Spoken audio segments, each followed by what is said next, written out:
आजको यस भिडियोमा हामी कसरी अस्ट्रेलियन भिजाको लागि नेपालमा मेडिकल बुक गर्ने भन्ने कुरा हेर्न गइरहेको छौँ। सर्वप्रथम त्यसको लागि तपाईँसँग ई-मेडिकल लेटर हुनुपर्नेछ, जहाँ तपाईँको एफआइडी हुनेछ र त्यसमा तपाईँले कुन चाहिँ मेडिकल गर्ने भनेर पनि लेखेको हुनेछ।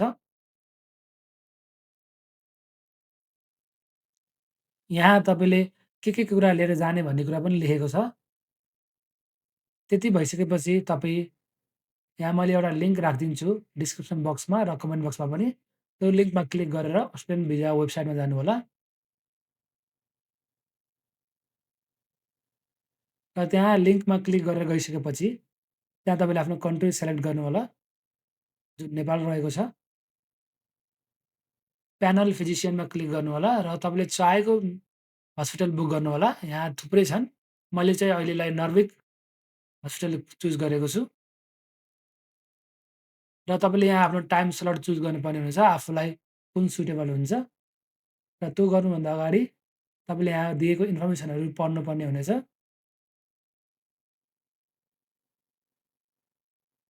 यहाँ तपाईँले के ल्याउने कुराहरू, कहाँ पार्किङ गर्ने, सबै कुरा विवरण दिएको छ। यो कृपया सबै कुराहरू ध्यान दिएर पढ्नुहोला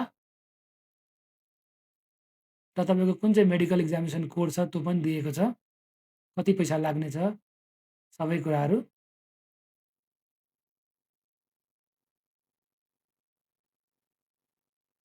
र त्यो दिनमा के हुनेछ र तपाईँ प्रेग्नेन्ट हुनुहुन्छ भने के गर्नुपर्छ, सबै कुरा इन्फर्मेसन दिएको छ र तपाईँको रिपोर्ट डाइरेक्ट अस्ट्रेलियन डिपार्टमेन्टमा पुग्नेछ, होम अफेयर्समा।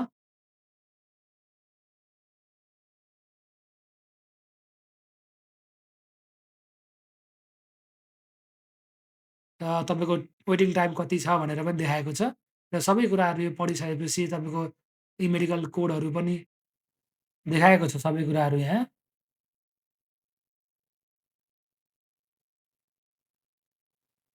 र तपाईँको सुइटेबल कुन चाहिँ कोड रहेको छ, त्यसको नलेज लिएर तपाईँले वहाँ जानुपर्ने हुनेछ र तपाईँको यही अनुसार तपाईँको मेडिकल हुनेछ। र त्यसपछि तपाईँले आफ्नो टाइम स्लट चुज गर्नुहोला। मैले चाहिँ सन्डे 2:30 को बुक गरेको छु र बुकमा क्लिक गर्नुहोला र तपाईँले आफूले आफ्नो डिटेल्सहरू भर्नुहोला